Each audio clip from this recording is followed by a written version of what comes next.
नमस्कार, आपके साथ मैं हूं सुमेरा खान। सत्ता के सभी न्यूज मित्रों का स्वागत है। सबसे पहले सत्ते पे सत्ता, यानी 7 खबरें और दिलचस्प जानकारियां एक साथ। आज पहले हम आपको मोहन भागवत के बयान पर शुरू हुआ हिंदू मुस्लिम क्लेश दिखाएंगे। आज हमने संघ प्रमुख की चिंता पर सत्ता की भरपूर जानकारी वाली कुंजी भी तैयार की है, जिससे आपको ये समझ आएगा कि आखिर जनसंख्या दर में कमी दुनिया के लिए खतरे का अलार्म क्यों है। फिर बात महबूबा मुफ्ती की, जिन्हें भारत और बांग्लादेश के हालात एक जैसे लगते हैं। आज हम उन्हें बांग्लादेश से आई कुछ नई तस्वीर भी दिखाएंगे, जिनमें कट्टरता की मात्रा कूट कूट कर भरी हुई है। कैसे यूनुस के मुल्क में भाईचारा अब हिंदू बेचारा तक सीमित हो गया है, ये भी समझेंगे। फिर एक प्योर पॉलिटिकल कुंजी महाराष्ट्र पर खोलेंगे, जहां मुख्यमंत्री वाला सस्पेंस खत्म होने का नाम ही नहीं ले रहा है। अब बीजेपी को महाराष्ट्र के लिए 2 पर्यवेक्षक बनाने पड़े हैं, लेकिन आखिर ये पेच फंसा कहां पर है और सीएम वाली कुर्सी पर शिंदे के दावे की सच्चाई क्या है, वो बताएंगे। एक बड़ी खबर दिल्ली से, जहां आज प्रधानमंत्री मोदी ने गोधरा कांड और गुजरात दंगों पर आधारित फिल्म द साबरमती रिपोर्ट देखी। फिल्म की स्पेशल स्क्रीनिंग संसद के बाल योगी ऑडिटोरियम में की गई और इस दौरान गृह मंत्री और रक्षा मंत्री के साथ कई केंद्रीय मंत्री भी मौजूद थे। संसद के हंगामे पर भी एक बड़ा अपडेट है। आज लोकसभा स्पीकर ओम बिरला ने विपक्षी दलों के फ्लोर लीडर्स के साथ बैठक की है। दावा यह किया जा रहा है कि इसमें सदन को सुचारू रूप से चलाने पर सहमति बन गई है। 13 और 14 दिसंबर को लोकसभा में संविधान पर चर्चा होगी, जिस पर पीएम मोदी भी बोलेंगे। किसानों के दिल्ली कूच का प्लान भी फिलहाल टल गया है। यूपी के किसान एक हफ्ते तक दिल्ली मार्च नहीं करेंगे। ये फैसला किसान नेताओं और प्राधिकरण के अधिकारियों के बीच हुई बैठक में लिया गया। किसानों ने अपनी मांगों पर फैसला लेने के लिए केंद्र सरकार को 1 हफ्ते का समय दिया है। आज एक कुंजी अमेरिका से आई है। हैरान करने वाली खबर भी है, जिसमें हम आपको ये बताएंगे कि अमेरिकी राष्ट्रपति जो बाइडेन ने अपने बेटे हंटर बाइडेन के लिए कैसे कानून के लंबे हाथों को तोड़ दिया और इस पर डोनाल्ड ट्रंप ने क्या कटाक्ष किया, वो देखिएगा। आज सत्ता की शुरुआत हम एक ऐसे बयान से करने जा रहे हैं जिसका हर कोई अपने अपने राजनीतिक फायदे के हिसाब से इस्तेमाल कर रहा है और अब इस बयान से हिंदू मुसलमान वाली चिंगारियां भी निकलने लगी हैं। ये खबर संघ प्रमुख मोहन भागवत की उस चिंता पर आधारित है जिसका केंद्र है जनसंख्या। रविवार को जब आरएसएस के प्रमुख नागपुर में कठाले कुल सम्मेलन में बोल रहे थे, तो उन्होंने जनसंख्या में कमी को चिंता का विषय बताया। उन्होंने कहा कि अगर समाज की जनसंख्या वृद्धि दर ऐसे ही गिरती रही तो समाज को किसी को बर्बाद करने की जरूरत नहीं, वो अपने आप ही नष्ट हो जाएगा। इसीलिए उन्होंने 2 से ज्यादा बच्चे पैदा करने की अपील की। लेकिन जब संघ प्रमुख का ये बयान सियासत के कॉरिडोर में पहुंचा, तो नेता अपने हित के हिसाब से उसकी व्याख्या करने लगे, जिसमें हिंदू मुस्लिम वाली गर्मी भी महसूस होने लगी। इसीलिए आज हमने इस विषय पर रिसर्च करके न्यूज मित्रों के लिए भरपूर जानकारी वाली कुछ कुंजी तैयार की है। साधु संतों से बात की है, मौलानाओं की राय ली है। लेकिन सबसे पहले हम आपको संघ प्रमुख मोहन भागवत का बयान शब्दशः सुनवाते हैं, जिस पर सत्ता का जोरदार क्लेश हो रहा है। शास्त्र, लोकसंख्या शास्त्र जे आधुनिक ते असं सांगतं की 2.1च्या खाली जायला लागलो तर तो समाजच नष्ट होतो, पृथ्वीच्या पाठीवर तो राहत नाही। कोणी त्याला मारेल असं नाही, तो काही नसलं संकट तरी तो समाज नष्ट होतो, पुढे चालत नाही। अनेक भाषा अशा नष्ट झाल्या, अनेक समाज असे नष्ट झाले।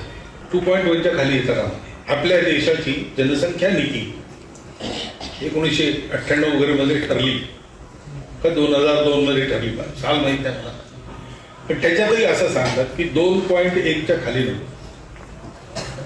2.1 म्हणजे 0.1 तर माणूस जन्मत नाही ना कधी, 2 पेक्षा जास्ती पाहिजे, 3 पाहिजे कमीत कमी, शास्त्र सांगतं।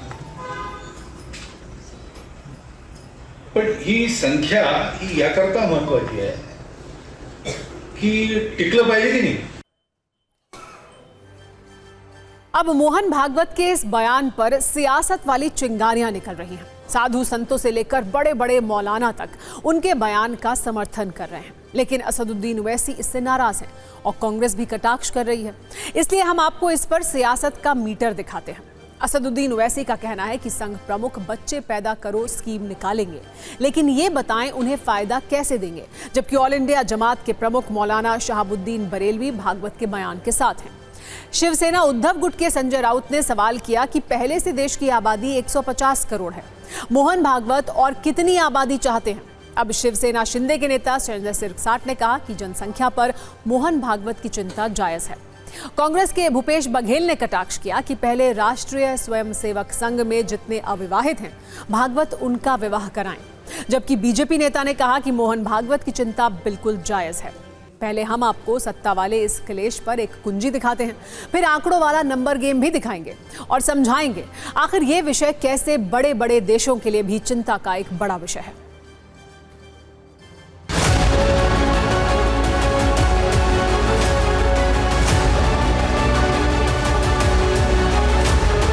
हम मोहन भागवत जी से पूछना चाह रहे हैं कि बच्चे पैदा करने के लिए वो क्या लोगों को देंगे,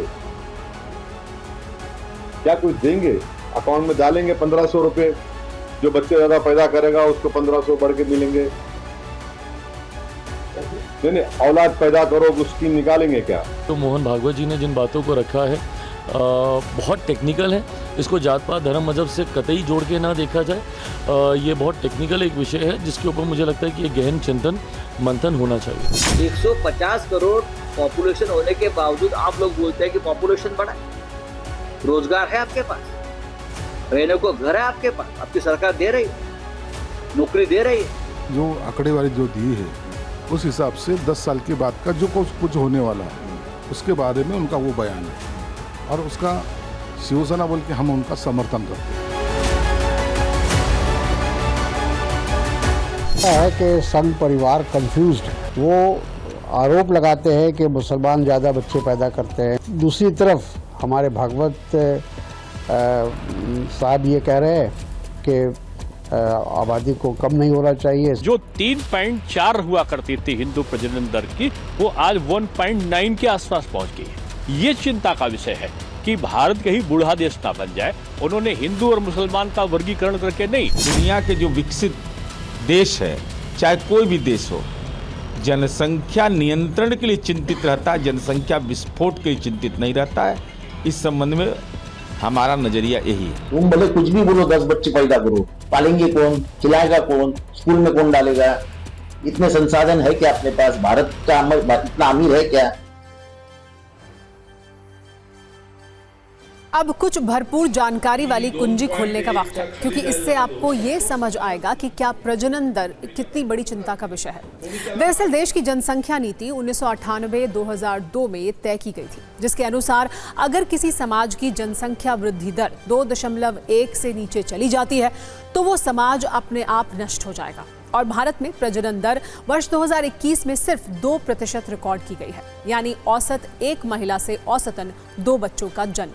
और संघ प्रमुख मोहन भागवत इसी प्रजनन दर का जिक्र करते हैं अपने बयान में, और वो ये कह रहे हैं कि जनसंख्या वृद्धि दर पर लैंसेट जर्नल में एक स्टडी भी पब्लिश की गई थी और कुछ ऐसे ही आंकड़े बताए गए थे जो चिंता का विषय है।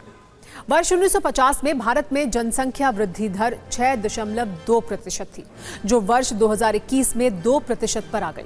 लेकिन लैंसेट जर्नल की एक रिपोर्ट के अनुसार इसमें आने वाले कुछ वर्षों के बाद और ज्यादा गिरावट आ सकती है। वर्ष 2025 में भारत की प्रजनन दर 1.3% हो सकती है, जबकि 2100 में ये आंकड़ा 1% के आसपास पहुंच सकता है, जो बहुत चिंताजनक है।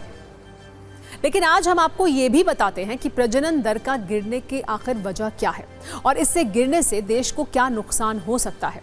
दरअसल इसमें आर्थिक के साथ साथ कुछ सामाजिक कारण भी शामिल हैं, जैसे शहरों में रहने वाले लोग आज के दौर में कम बच्चे पैदा करने वाली सोच रखते हैं। करियर और पढ़ाई की वजह से देर से विवाह होना भी प्रजनन दर गिरने का एक मुख्य कारण है। देर से शादी होने की वजह से फैमिली प्लानिंग में देरी होती है, जिससे जनसंख्या वृद्धि दर पर असर पड़ रहा है। इसके अलावा कुछ लोगों का तर्क ये भी होता है कि आर्थिक स्थिति की चिंता में कम बच्चे होना एक बेहतर विकल्प है, और कम बच्चे होने से जीवन यापन का स्तर बेहतर होने की सोच भी प्रजनन दर गिरने की एक बड़ी वजह है। लेकिन संघ प्रमुख मोहन भागवत का कहना है कि यह खतरनाक संकेत है, और अगर इस सोच में बदलाव नहीं हुआ तो भारत के लिए यह हानिकारक हो सकता है। दिलचस्प बात यह है कि मोहन भागवत के इस बयान से साधु संतों के साथ साथ मौलाना भी सहमत हैं।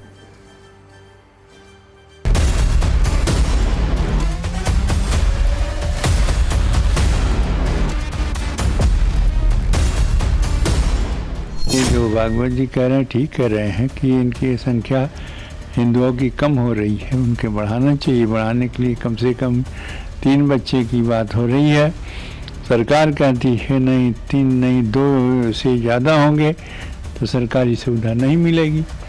ऐसी स्थिति में पहले सरकार से ये कहें ये सुविधा हिंदुओं के लिए हटाएं। मोहन भागवत जी ने जो कहा है हमारे सनातन हिंदुओं के लिए बहुत ही महत्वपूर्ण बात है। हम दो हमारे दो इस नारे को ख़त्म करके हम दो हमारे 5 हमारे 4 इस नारे को लेकर के हम जब आगे बढ़ेंगे। उनकी बात बिल्कुल 100% दुरुस्त है कि जिसकी नस्ल नहीं होगी, ख़ानदान में औलाद पैदा नहीं होगी तो वो ख़ानदान का वजूद ख़त्म हो जाता है। लोग जो है समझ नहीं पा रहे हैं और हमारा जो जनसंख्या कम होती जा रही है और ऐसा लगता है ऐसा चलता रहा कि हम लोग नहीं सचेत हुए तो हमारा सनातन खतरे में है। जनसंख्या नियंत्रण पर हटा करके अवश्य 4 बच्चे हर सनातनी को पैदा करने चाहिए।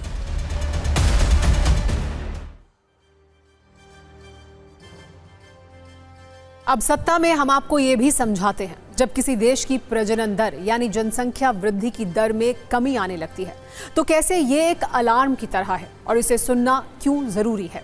दरअसल प्रजनन दर के गिरने से अर्थव्यवस्था के विकास को बरकरार रखना मुश्किल होता है, क्योंकि इससे युवाओं की आबादी में कमी आने लगती है जबकि बुजुर्गों की आबादी में वृद्धि होने लगती है। और शायद आपको ये जानकारी ना हो कि मौजूदा वक्त में भारत दुनिया का सबसे युवा आबादी वाला देश है, लेकिन अगर प्रजनन दर के गिरने से बुजुर्गों की आबादी बढ़ेगी तो देश के आर्थिक विकास पर इसका असर होगा, क्योंकि ये सच है बूढ़े देश विकास दर को बरकरार नहीं रख सकते। भारत में बुजुर्गों की आबादी को लेकर वर्ष 2023 में इंडिया एजिंग की एक रिपोर्ट आई थी और इसमें भी भविष्य में प्रजनन दर गिरने के संकेत थे। इस रिपोर्ट में बताया गया था कि वर्ष 2022 में देश में 60 वर्ष से ज्यादा उम्र के बुजुर्गों की संख्या 10.5% थी, लेकिन वर्ष 2050 तक ये 21% हो सकती है, जबकि वर्ष 2100 तक ये आंकड़ा 36% से भी ज्यादा हो सकता है। लेकिन जनसंख्या वृद्धि दर में कमी असल में सिर्फ भारत के लिए चिंता का विषय नहीं है, बल्कि दुनिया के कई बड़े बड़े देश इस समस्या से गुजर रहे हैं और वहां तो आबादी बढ़ाने के लिए जनता को तरह तरह के लालच और ऑफर भी दिए जा रहे हैं। वर्ल्ड बैंक के मुताबिक 60 के दशक में दुनिया भर में एवरेज फर्टिलिटी रेट 5 से ज्यादा थी, लेकिन अभी दुनिया में औसत फर्टिलिटी रेट 2.3 है। जापान में ये औसत दर 1.26% है और वहां प्रजनन दर बढ़ाए जाने के लिए सब्सिडी, डे केयर और जॉब सिक्योरिटी के ऑफर दिए गए हैं। चीन में प्रजनन दर को लेकर चिंता है, क्योंकि ये नंबर वहां 1.18% है और अब वहां आबादी बढ़ाने के लिए जिनपिंग की सरकार ने जनता को इंसेंटिव, बोनस और सुविधाओं का लालच दे दिया है। पुतिन के रूस में भी इसकी भरपूर टेंशन है, जहां प्रजनन दर अब 1.42 रह गई है और अब वहां रात में लाइट इंटरनेट बंद करने की योजना बनाई गई है। सरकार लोगों को बच्चे पैदा करने की सलाह दे रहे हैं। इसी तरह इटली में जनसंख्या वृद्धि दर 1.24 है और वहां इस विषय को लेकर नेशनल इमरजेंसी के तौर पर देखा जा रहा है, जबकि जर्मनी में प्रजनन दर बढ़ाने के लिए हर बच्चे के जन्म पर 250 यूरो प्रति माह दिए जाने का ऐलान किया गया है। वैसे ताइवान इस मामले में पहले नंबर पर है, जहां जनसंख्या वृद्धि दर 1.11 है और भविष्य में भारत इस स्थिति में ना पहुंचे, इसीलिए संघ प्रमुख मोहन भागवत ने इसका अलार्म बजाया है। सत्ता में अब बात बांग्लादेश की करते हैं, जहां हिंदुओं की स्थिति बद से बदतर हो रही है। मंदिरों में तोड़फोड़ की जा रही है, इस्कॉन के संतों को बिना वारंट ही गिरफ्तार किया जा रहा है, मूर्तियों को खंडित किया जा रहा है। यानी हर बदलते दिन के साथ बांग्लादेश में हिंदुओं का जीवन मुश्किल होता जा रहा है। लेकिन पीड़ित हिंदुओं की आवाज बनने के बदले भारत में कुछ राजनीतिक दलों के नेता अपने लिए सियासी मौका देख रहे हैं और ये दावा कर रहे हैं कि बांग्लादेश में हिंदुओं के साथ जैसा हो रहा है वैसा ही भारत में मुसलमानों के साथ हो रहा है।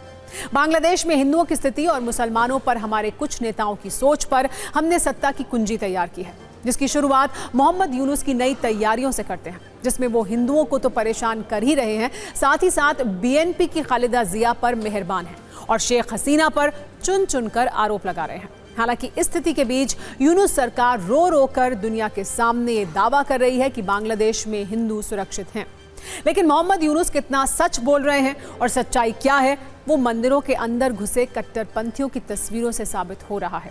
एक तरफ इस्कॉन और हिंदुओं पर हमले बंद नहीं हो रहे हैं, दूसरी तरफ वैध यात्रा दस्तावेजों के साथ भारत में प्रवेश की कोशिश कर रहे इस्कॉन के 63 संतों को बांग्लादेश सरकार ने भारत नहीं आने दिया।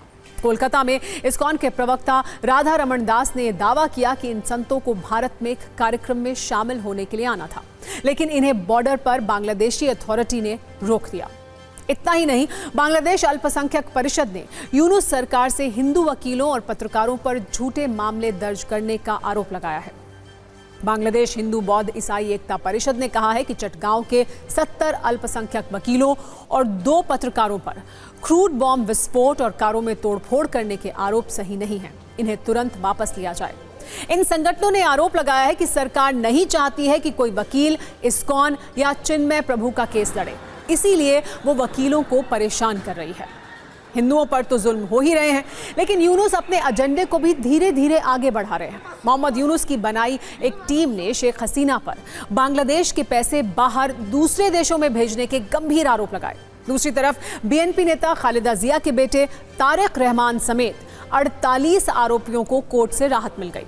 यूनुस सरकार की एक कमेटी ने यह दावा किया है कि शेख हसीना हर वर्ष 1,35,511 करोड़ रुपए बाहर भेज रही थी, जबकि 2004 में राजनीतिक रैली पर ग्रेनेड हमले के आरोपी खालिदा जिया के बेटे तारिक रहमान को सलाखों से बाहर निकाल दिया गया है। यानी जो खालिदा जिया की पार्टी का एजेंडा है, जो जमात इस्लामी का एजेंडा है, वो तन मन धन लगाकर पूरा किया जा रहा है। इन सब के बीच भारत का राजनीतिक मौका ग्रुप भी सक्रिय हो गया है, जो बांग्लादेश में हिंदुओं पर हो रहे हमले पर तो चुप है, लेकिन ये कह रहा है कि वो इस हमले को जायज ठहराने की कोशिश करता है कि जो बांग्लादेश में हिंदुओं के साथ हो रहा है वही भारत में मुसलमानों के साथ हो रहा है। ऐसे नेताओं पर पहले नंबर कश्मीर में अलगाववाद को समर्थन देने वाली महबूबा मुफ्ती रही, दूसरे नंबर पर कांग्रेस के नेता राशिद अल्वी रहे। महबूबा मुफ्ती ने कहा कि भारत में भी अल्पसंख्यकों के खिलाफ अत्याचार हो रहे हैं, भारत और बांग्लादेश में कोई अंतर नहीं है। जबकि कांग्रेस नेता राशिद अल्वी ने कहा कि बांग्लादेश में हिंदू भाइयों के साथ भेदभाव किया जा रहा है, मंदिरों पर हमले हो रहे हैं, तो भारत में भी यही स्थिति है। बीजेपी ने इस बयान पर तीखी प्रतिक्रिया दी है और जम्मू कश्मीर सरकार को महबूबा के देश विरोधी बयान और उनकी साजिशों पर गंभीरता से ध्यान देना चाहिए, ये मांग भी की है। उनके खिलाफ कार्रवाई की मांग बीजेपी कर रही है।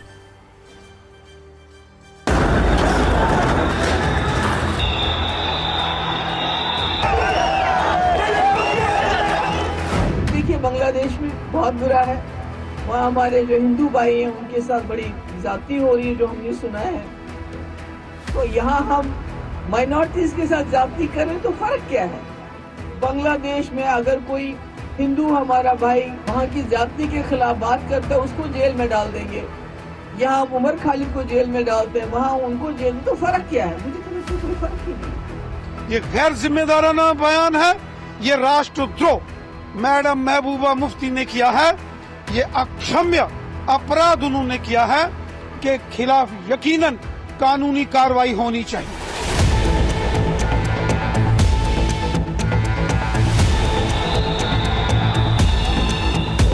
देखिए, जाहिर है बांग्लादेश के अंदर वहाँ पे हिंदू भाइयों के साथ ज्यादती हो रही है, मंदिरों पर हमला किया जा रहा है। वही काम भारत के अंदर हो रहा है। गुजरात के अंदर मस्जिदें डिमोलिश कर दी गई, कब्रिस्तान ख़त्म कर दिए गए। उत्तराखंड से खबरें आती हैं मस्जिद के खिलाफ। उत्तर प्रदेश में संभल आप देख ही रहे हैं, बदायूं से खबर आ रही है, वहाँ पे भी मस्जिद का झगड़ा पैदा किया जा रहा है। तो इस तरीके के हालात तो हिंदुस्तान के अंदर बांग्लादेश से भी ज़्यादा ख़राब है। बहुत ही शर्म की बात है कि वो भारत की तुलना बांग्लादेश से कर रही हैं। अच्छी तरह से वो जानती हैं कि वो उन लोगों में से हैं जिन्होंने हमेशा पाकिस्तान की बात सुनी है।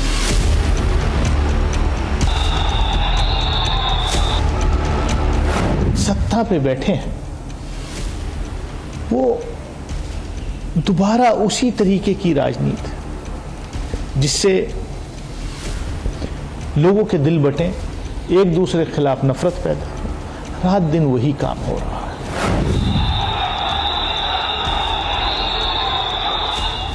हिंदुस्तान के अंदर में चाहे अल्पसंख्यक समुदाय के लोग हों या बहुसंख्यक समुदाय के लोग हैं, उनके कानूनी अधिकार को जब तक डॉक्टर भीमराव अंबेडकर का संविधान है, किसी की ताकत नहीं है कि उसको छीन सकता है। महबूबा मुफ्ती के बयान पर एक तरफ राजनीतिक हमले हो रहे हैं, दूसरी तरफ विरोध प्रदर्शन। आज जम्मू में डोगरा फ्रंट ने बांग्लादेश में हिंदुओं पर हमले और महबूबा मुफ्ती के विवादित बयान के खिलाफ प्रदर्शन किया।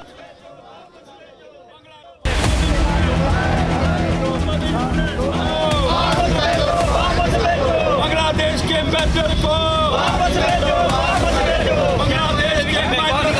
जम्मू में आज शिवसेना डोगरा फ्रंट की तरफ से लगातार बांग्लादेश के खिलाफ और साथ में महबूबा मुफ्ती का कल दिया हुआ बयान कि भारत की तुलना जो है वो बांग्लादेश से महबूबा मुफ्ती का एक स्टेटमेंट आता है। उसके बाद यहाँ पर राजनीति गर्माती हुई नजर आ रही है, जहाँ एक तरफ बीजेपी की तरफ से लगातार ये अपील की जा रही है कि महबूबा मुफ्ती के खिलाफ एफआईआर दर्ज की जाए, तो वहीं आज जम्मू में डोगरा फ्रंट की तरफ से लगातार बांग्लादेश के खिलाफ यहाँ पर जोरदार विरोध प्रदर्शन किया जा रहा है। महबूबा मुफ्ती के खिलाफ जोरदार विरोध प्रदर्शन किया जा रहा है। तस्वीरों में आप देख सकते हैं। और यहाँ की एक ऐसी मुख्यमंत्री भूतपूर्व जो कहती है बांग्लादेश और सब्बल एक जैसा है, वहाँ कोर्ट का निर्णय आया सब्बल के अंदर और उसको लागू करने का प्रयास हुआ। यहाँ का जो एम्बेसडर है उसकी फोटो ये है, उसको तुरंत यहाँ से रवाना करने का प्रयास किया जाए। और मैं बड़ा स्पष्ट करना चाहता हूँ, ये अत्याचार कभी बंद होने वाला नहीं है, इसलिए जितने एम्बेसडर उसकी एम्बेसी बंद बांग्लादेश के एम्बेसडर को वापस भेजो। और अब राजनीतिक सत्ता की बात करते हैं, जिसमें सबके सामने एक ही सवाल है कि महाराष्ट्र का अगला सीएम कौन होगा और ये कब तय किया जाएगा। अगर महाराष्ट्र की मौजूदा स्थिति पर कोई फिल्म बनती तो उसका नाम होता महा इंतजार। यानी नतीजों के 10 दिन के बाद भी सीएम के नाम का ऐलान नहीं हुआ। विपक्ष सवाल पूछ रहा है, कार्यवाहक सीएम एकनाथ शिंदे अपने गांव में जाकर इतने बीमार हो गए हैं तो वो मुंबई वापस नहीं आ रहे।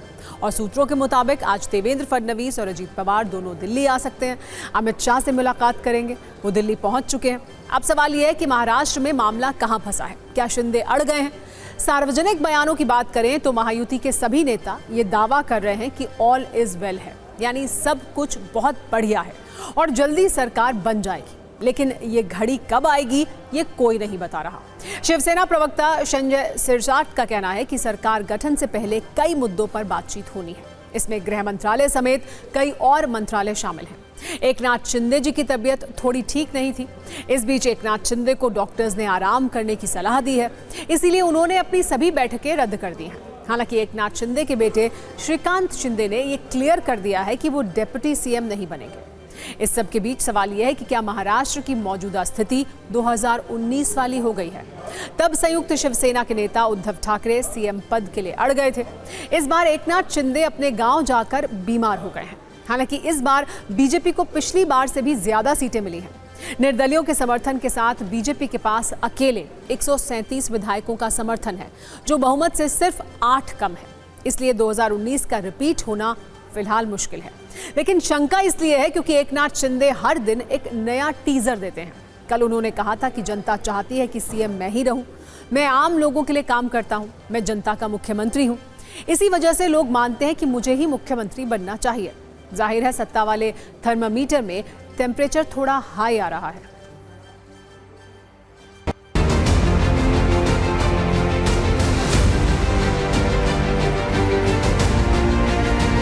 पूरा समर्थन मैंने ऑलरेडी दे दिया है पूरी तरह। मैंने मेरा समर्थन दिया है, उसके लिए कोई किंतु परंतु नहीं है।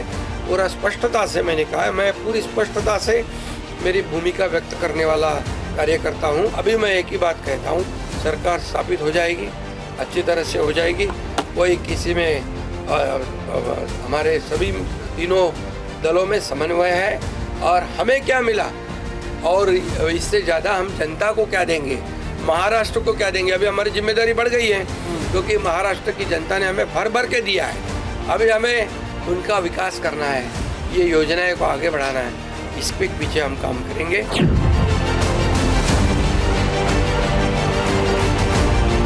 हम दोनों लोगों को ऑब्जर्वर के नाते महाराष्ट्र भेजने की सूचना दी है। महाराष्ट्र में पार्टी के नेता चुनने की जो प्रक्रिया है वहाँ एज ए ऑब्जर्वर हम दोनों जा रहे हैं। पूरा हाईकमांड को बताएंगे और फिर हाईकमांड जो कहेगी उससे हम वहाँ के नेता चुनते हुए जाहिर डिक्लेयर करेंगे। एकनाथ शिंदे जी और अजीत पवार ये कोई बीजेपी के मित्र नहीं, ये गुलाम है और गुलामों को समझौता ही करना पड़ता है। गुलाम अपने मालिक से, अपने आका से आंख दिखाकर बात नहीं कर सकता, आंख झुकाकर बात करना होता है। और नरेश मस्के हो चाहे जो भी हो, एकनाथ शिंदे की उतनी हिम्मत नहीं है कि वो नरेंद्र मोदी जी और उनकी सरकार को आंख दिखा दें। हाँ, ये है कुछ खिचड़ी ज़रूर पक रही है, लेकिन अभी बहुत ज़्यादा देर से पक रही है। आज 9 दिन से ज़्यादा का समय आ गया, अब तक तो बीरबल की खिचड़ी पक गई थी। करीबन आज शाम में या तो कल सवेर तक शिंदे साहब हो, देवेंद्र फडणवीस साहब हो या अजीत दादा हो, इनकी ज्वाइंट मीटिंग होना बहुत ज़रूरी है और वो होगी। और कौन से डिपार्टमेंट किसको देना है इसके बारे में निर्णय होगा। गृह मंत्रालय नहीं, और भी बहुत सारे डिपार्टमेंट है जो किसको किसके हक में जाते हैं या तो किसने किसके पास जाना चाहिए। एकनाथ शिंदे भले ही अपने गांव से वापस नहीं लौट रहे हों, लेकिन बीजेपी ने शपथ की तैयारियां शुरू कर दी हैं।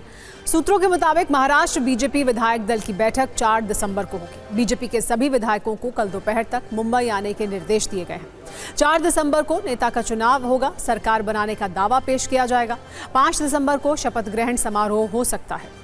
महाराष्ट्र बीजेपी विधायक दल की बैठक के लिए पर्यवेक्षक नियुक्त कर दिया गया है। वित्त मंत्री निर्मला सीतारमण और गुजरात के पूर्व सीएम विजय रूपाणी को केंद्रीय पर्यवेक्षक नियुक्त किया गया है। इतना ही नहीं, आजाद मैदान में शपथ ग्रहण की तैयारियां शुरू होने लगी हैं। कौन होगा महाराष्ट्र का मुख्यमंत्री, इस पर बेशक सस्पेंस बरकरार हो, लेकिन महाराष्ट्र का मुख्यमंत्री शपथ कहां लेगा, इसको लेकर तैयारियां जोरों पर हैं। आजाद मैदान में मौजूद हूं और यहां पे आपको जहां तक नजर जाएगी सिर्फ और सिर्फ एक बड़ी तैयारी हो रही है इस बात को लेकर कि ज़्यादा से ज़्यादा संख्या में लोगों को यहाँ जुटाया जाए और लोगों को लाने के बाद यह बताया जाए कि महाराष्ट्र का मुख्यमंत्री जो भी कुछ हो रहा है उस शपथ ग्रहण के लोग वहाँ पे ऐतिहासिक गवाह बने, और इसको लेकर एक बड़ी तैयारी चल रही है। इसके साथ ही एनडीए के घटक दलों को भी 5 दिसंबर को होने वाले शपथ ग्रहण समारोह में हिस्सा लेने के लिए बुलाया गया है। और सत्ता में अब बात दुनिया के सबसे शक्तिशाली देश के सबसे ताकतवर शख्स की, जो एक कमजोर पिता साबित हुआ। बेटे को बचाने के लिए उन्होंने संविधान द्वारा दिए गए अधिकारों का निजी इस्तेमाल किया। यह खबर अमेरिका के राष्ट्रपति जो बाइडेन की है, जिन्होंने अपना कार्यकाल पूरा होने से ठीक पहले एक बड़ा फैसला लिया है और अपने बेटे हंटर बाइडेन के गुनाहों को बिना शर्त माफ कर दिया। दरअसल कुछ वक्त पहले जो बाइडेन के बेटे हंटर बाइडेन अवैध तरीके से हथियार रखने और बंदूक के लिए जांच में गलत जानकारी देने के मामले में दोषी पाए गए थे। इसके अलावा उन पर टैक्स चोरी करने का भी अपराध साबित हुआ था। इन मामलों में हंटर बाइडेन को 17 वर्षों की सजा हो सकती है, जिसके बाद ये आशंका जताई जा रही थी कि बाइडेन अपने बेटे को माफ कर देंगे। हालांकि इसे लेकर बार बार व्हाइट हाउस से कहा जाता रहा है कि बाइडेन अपने बेटे की सजा को कम नहीं करेंगे और ना ही माफ करेंगे। लेकिन अब जब बाइडेन की सत्ता 2 महीने से भी कम बची है, वो पिघल गए। बेटे के गुनाहों को माफ करने के लिए उन्होंने अमेरिकी संविधान से मिले संवैधानिक अधिकारों का इस्तेमाल किया और उसे माफी दे दी। राष्ट्रपति बाइडेन ने अपने इस फैसले की जानकारी देते हुए कहा कि मैंने अपने बेटे हंटर के लिए क्षमादान पर हस्ताक्षर किए हैं। जिस दिन मैंने पदभार संभाला है, मैंने कहा था कि मैं न्याय विभाग के निर्णय लेने में हस्तक्षेप नहीं करूंगा और मैंने अपना वचन निभाया। हालांकि मैंने देखा है कि मेरे बेटे पर अनुचित तरीके से मुकदमा चलाया जा रहा है। बाइडेन ने आगे ये भी कहा है कि हंटर मामलों के तथ्यों को देखने वाला कोई भी विवेकशील व्यक्ति इस निष्कर्ष पर पहुंच सकता है कि हंटर को केवल इसलिए निशाना बनाया गया क्योंकि वो मेरा बेटा है। मुझे उम्मीद है कि अमेरिकी लोग ये समझेंगे कि एक पिता और एक राष्ट्रपति ने ऐसा निर्णय क्यों किया।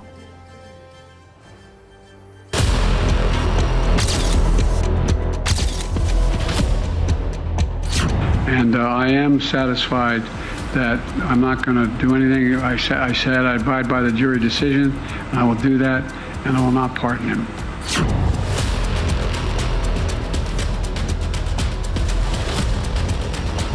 Will you accept the jury's outcome, their verdict, no matter what it is. Yes. Second one, will the president pardon or commute his son if he's convicted? So I've answered this question before. It was asked of me not too long ago, a couple of weeks ago, and I was very clear and I said no. वैसे Hunter Biden को दी गई माफी पर निर्वाचित राष्ट्रपति Donald Trump ने social media पर तीखी प्रतिक्रिया दी है। उन्होंने लिखा है कि क्या जो बाइडन द्वारा हंटर को दी गई माफी में J6 बंधक भी शामिल हैं, जो अब भी कई वर्षों से जेल में बंद हैं। न्याय को कुचला गया और उसका दुरुपयोग किया गया। वैसे आपको ये बता दें कि डोनाल्ड ट्रंप सत्ता में आने के बाद भी अब हंटर को सजा नहीं दिला पाएंगे, क्योंकि अमेरिकी संविधान के आर्टिकल 2 के क्लॉज 2 के तहत राष्ट्रपति के पास किसी भी अपराध में दोषी ठहराए गए किसी भी शख्स की सजा को माफ करने या उसकी सजा को कम करने की शक्ति है। ये शक्ति उन्हें विशेष मामलों में माफी या रियायत देने की अनुमति देती है। राष्ट्रपति बाइडन ने इसी शक्ति का इस्तेमाल करके हंटर को माफी दी है। अमेरिकी संविधान में यह प्रावधान राष्ट्रपति को न्यायपालिका की स्वतंत्रता के साथ संतुलन बनाने में मदद करता है। यानी अगर किसी व्यक्ति को संघीय अदालत द्वारा दोषी ठहराया जाता है तो राष्ट्रपति उनकी सजा को कम या माफ कर सकते हैं। अमेरिका के राष्ट्रपति जो बाइडन ने बेटे की इस तरह माफी दी है मानो कानून के लंबे हाथों को तोड़ मरोड़ कर फीते की तरह बांध दिया हो। व्हाइट हाउस में जाते जाते बाइडन अपने अपराधी बेटे को भी रॉकेट की रफ्तार से निकाल कर ले गए। गुनाहों से आज़ादी दिलाने के इस तरीके की खूब आलोचना भी हो रही है। व्यंग की भाषा में आप इसे परिवारवाद का शिकारी संस्करण भी कह सकते हैं, जिसके तहत बाइडन ने अपने बेटे के लिए अमेरिका के कानून का ही शिकार कर दिया। सत्ता के 2 नंबर गेम दिखाते हैं, जिसका केंद्र है शॉपिंग। लेकिन ये शॉपिंग एक दूसरे से अलग है, क्योंकि इसमें एक ओर हथियार हैं तो दूसरी ओर शेयर बाजार है। सत्ता के पहले नंबर गेम में आज हम आपको दिखाएंगे कैसे पूरी दुनिया में जंग की वजह से खतरनाक हथियारों की धमाकेदार शॉपिंग हुई है, जबकि दूसरा नंबर गेम भारतीय शेयर बाजार में महिला निवेशकों की शेयर शॉपिंग पर आधारित है। सबसे पहले बात हथियारों की।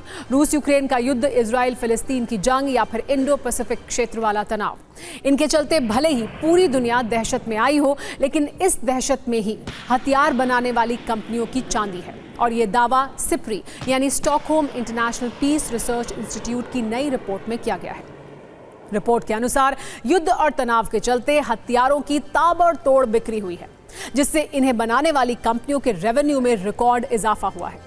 इस जंग के बीच 2023 में ही हथियार कंपनियों ने 632 अरब डॉलर यानी 53 लाख करोड़ रुपए से ज्यादा कमाए हैं।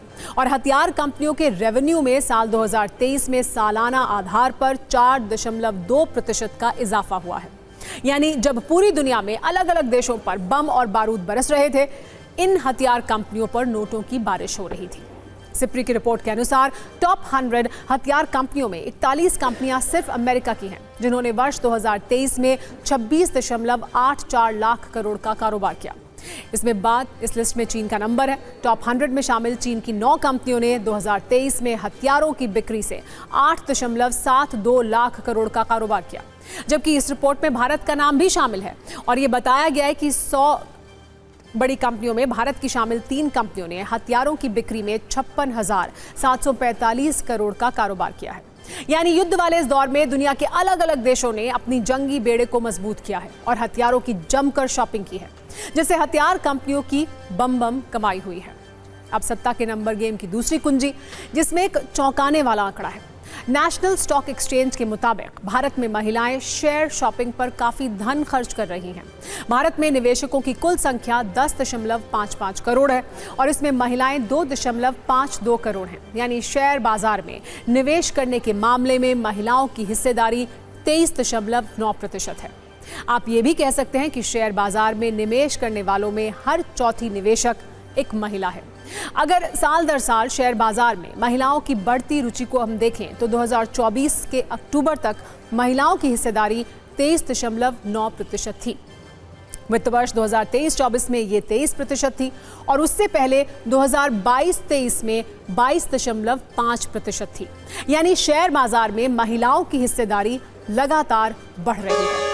पीएम नरेंद्र मोदी ने फिल्म द साबरमती रिपोर्ट देखी। संसद के बालयोगी ऑडिटोरियम में फिल्म की थी स्पेशल स्क्रीनिंग। तस्वीरें आप देख रहे हैं। गृह मंत्री अमित शाह, रक्षा मंत्री राजनाथ सिंह समेत कई मंत्री, सांसद और फिल्म की स्टार कास्ट इस स्पेशल स्क्रीनिंग के दौरान मौजूद रही।